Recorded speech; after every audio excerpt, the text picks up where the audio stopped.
to worship. Here I am to bow down. Here I am to say that you're my God. You're altogether lovely, altogether worthy, altogether wonderful too. So here I am to worship. Here I am to bow down. Here I am to say that you're my God. You're altogether lovely, altogether worthy, altogether wonderful to me. No, I'll never know. I'll never know how much it costs to see my sin upon that cross. I never know how much it costs to see my sin upon that cross. Here I am to worship. Here I am to bow down. Here I am to say that you're my God. You're altogether lovely, altogether worthy, altogether wonderful to me.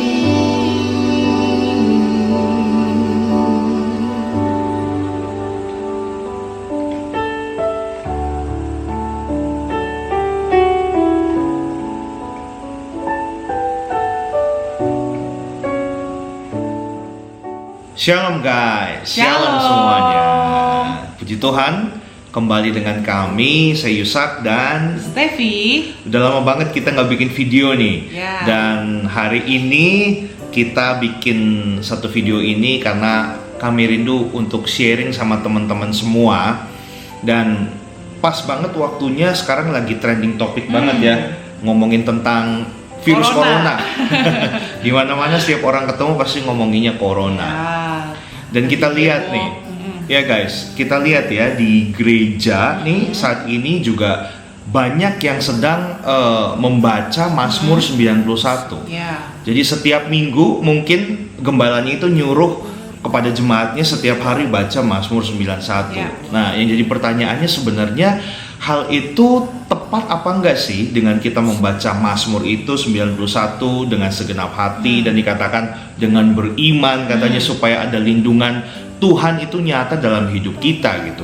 Namun yang menjadi satu hal bagi kami ya teman-teman, kami sebenarnya lebih tertarik tuh Mazmur 91 tapi dimulai dari ayat yang ke-14 nih. Ya. Saya akan bacakan ya buat kita. Ayat ke-14 ngomong kayak gini. Sungguh hatinya melekat kepadaku, maka aku akan meluputkannya. Aku akan membentenginya sebab ia mengenal namaku. Nah, dikatakan sungguh hatinya melekat kepadaku.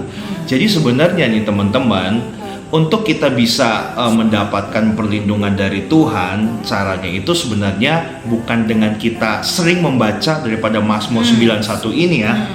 Karena kalau kita sering membaca hal tersebut setiap hari, makin banyak itu dikatakan makin perlindungan Allah itu jadi makin nyata dalam hidup kita, diyakini gitu ya teman-teman. Maka saya mau katakan itu jadi seperti mantra ya. Ya, jadi kayak mantra ya. Apalagi dikatakan keras-keras kayak gitu ya. Iya, keras-keras dengan beriman, kayak Beriman, dengan iya. sungguh-sungguh supaya benar-benar Allah itu melindungi. Tapi yang jadi perenungan bagi setiap kita nih, bagi kami berdua ya teman-teman, terletak di ayat yang ke-14 ini. Sebenarnya perlindungan Tuhan itu tanpa kita minta pun itu pasti akan jadi bagian kita loh, teman-teman. Tapi dengan satu syarat, ayat 14 ini, hatinya melekat kepadaku, berarti kita semua ini hal yang paling pertama yang harus dilakukan adalah kita memiliki hati yang melekat sama Tuhan itu sendiri. Apa sih maksudnya itu melekat? Dan bagaimana caranya biar kita tuh hatinya melekat sama Tuhan? Nah, saya baca nih dari bahasa aslinya teman-teman ya, diterjemahkan kayak gini. He has set his love upon me. Wow. Iya, has set his love. Berarti yang dikatakan sungguh hatinya melekat kepadaku, itu ada satu tindakan loh teman-teman dari kita kalau kita tuh menetapkan hati kita itu untuk melekat sama Tuhan itu sendiri. Berarti ada sebuah kerinduan ya. Benar, desire, Ya, kerinduan, kayak passionate gitu ya.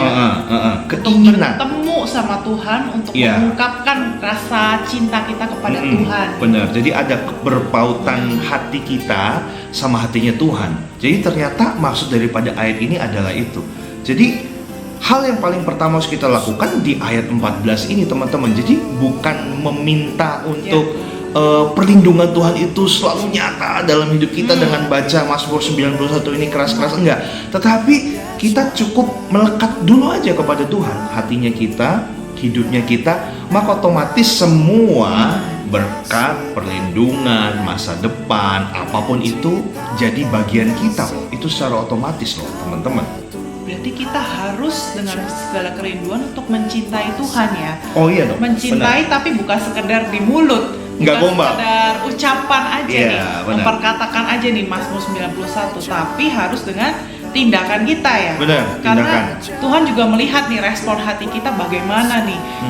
Kita mau nggak melakukan apa yang dia sukai, apa yang dia tidak sukai. Karena dikatakan di sini sebab ia mengenal namaku. Nah, kata mengenal ini kan artinya bukan sekedar tahu Iya, ya, bukan tapi cuma memang kenal betul secara pribadi. Satu pribadi lawan kita nih misalkan seperti saya dengan Yusak, saya kenal, artinya saya tahu kebiasaan dia apa, dia sukanya apa, Iya, nggak disukai nggak suka apa ya kan, dan bagaimana cara saya berkomunikasi dengan dia, apa yang dia rindukan kepada saya. Nah seperti itu, berarti artinya kita butuh tindakan ya. Iya, waktu khusus. Waktu khusus. Iya, dan itu secara kontinu teman-teman. Jadi nggak bisa kalau cuma seminggu sekali kita berdoa sama Tuhan. Pada waktu kita datang ke gereja, terus kita sampaikan isi hati kita berdoa kepada Tuhan, maka disebut sebagai orang yang sudah melekat. Belum tentu. Karena hal itu harus day by day, daily loh ya. Setiap hari, setiap waktu,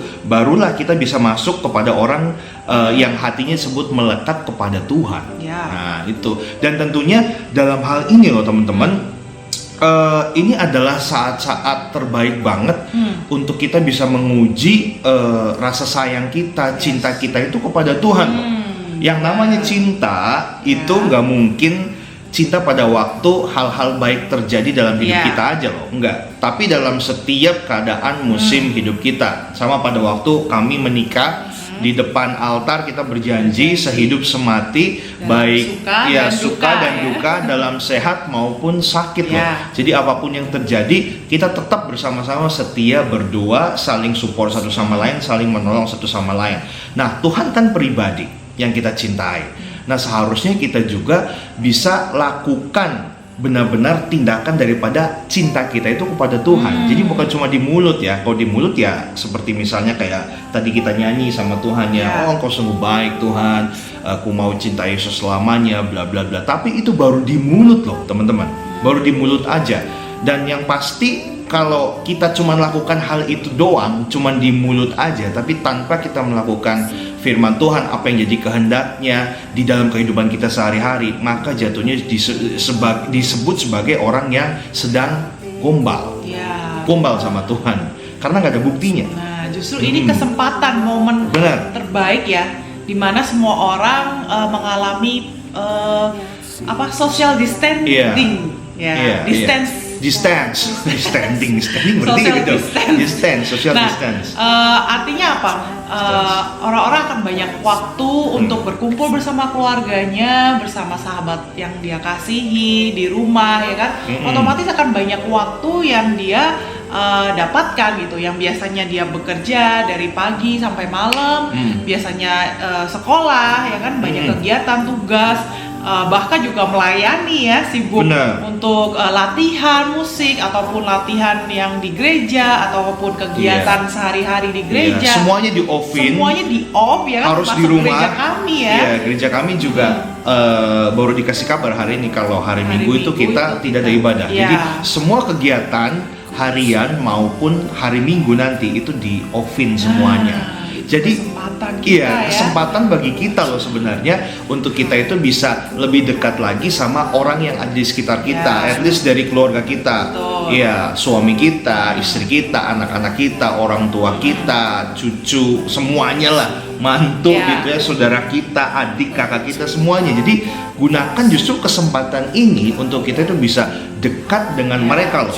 Dibanding misalnya nih ya, kita setiap hari cuman lihat TV, cuman lihat gadget doang sampai akhirnya kita jadi panik ya, jadi posting-posting yang nggak benar, nyebarin sana sini hoax gitu ya. Iya, jadi makin banyak orang yang takut, diri sendiri takut, orang lain juga takut, sehingga tidak menghasilkan apa-apa loh itu, malah justru bikin panik semua orang. Lebih baik menjalin komunikasi dengan keluarga terdekat ya, dan berdoa, dan terlebih lagi Tuhan ya. Iya dong. Jadi ada waktu-waktu khusus untuk Tuhan yang bisa ditambah untuk intimasi sama Tuhan. Justru kita mendekatkan diri kepada Tuhan. Karena apa nih teman-teman? Makin kesini kita harus tahu ya, kalau dunia itu sebenarnya ya tidak akan menjadi lebih baik loh ya. Kalau kita pelajari firman Tuhan ya, di akhir zaman ini, di hari-hari yang sisa ini, justru makin kesini dunia akan makin bertambah jahat. Iya, dan bukan cuma jahat doang, tapi ya makin tidak menentu. Dengan adanya virus ini kan segala sesuatu yang ada di dunia loh ya, saya katakan bukan negara lagi, tapi dunia itu semuanya terganggu.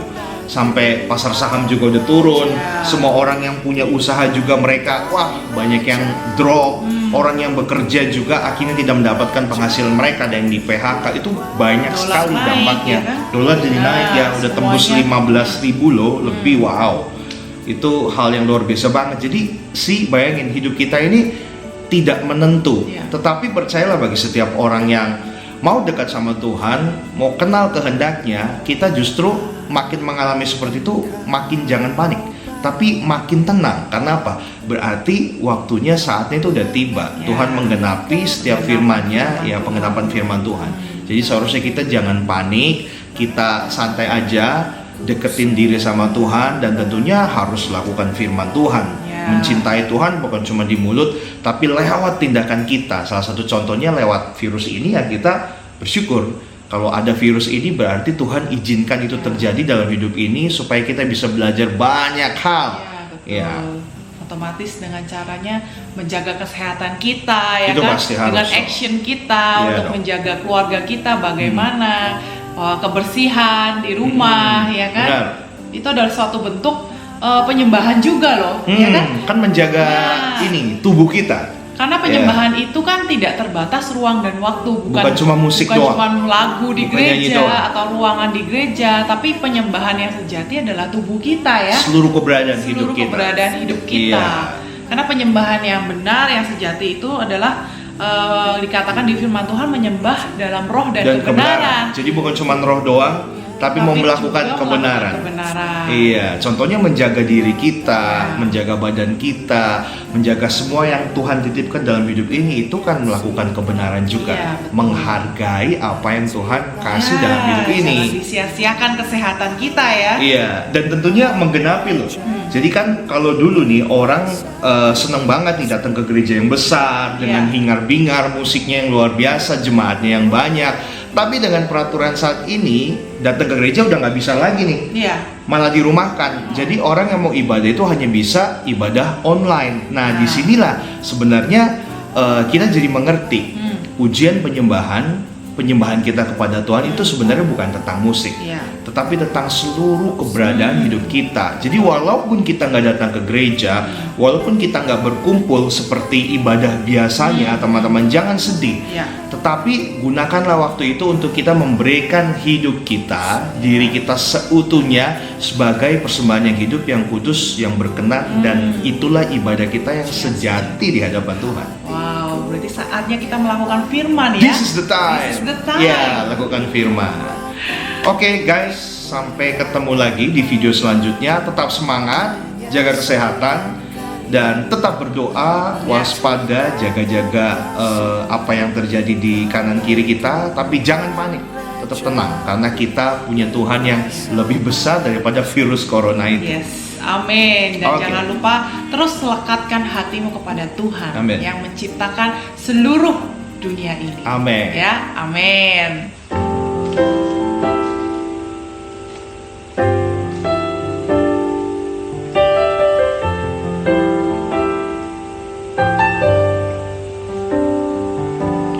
Ku mau bersyukur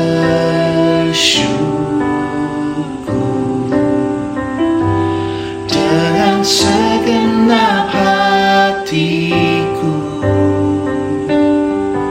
sebab Kau Bapa-Ku, ajaib kuasa-Mu, tak pernah Kau tinggalkanku.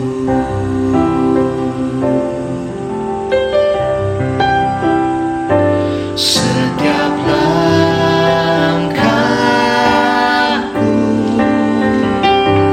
Kau perhatikan selalu. Kau jadikanku indah bagimu, genggam hidupku selamanya.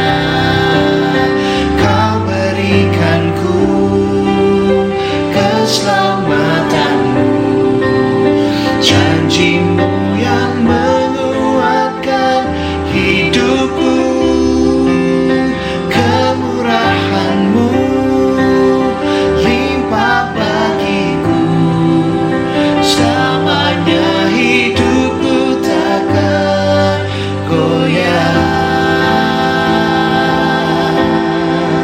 Setiap langkah, Setiap langkahku Kau perhatikan selalu. Kau jadikanku indah bagimu, genggam hidupku selamanya. Kau berikanku keselamatanmu, janjimu yang menguatkan hidupku, kemurahanmu limpah bagiku, selamanya hidupku takkan goyah. Kau berikanku keselamatanmu, amin. Janjimu yang menguatkan hidupku,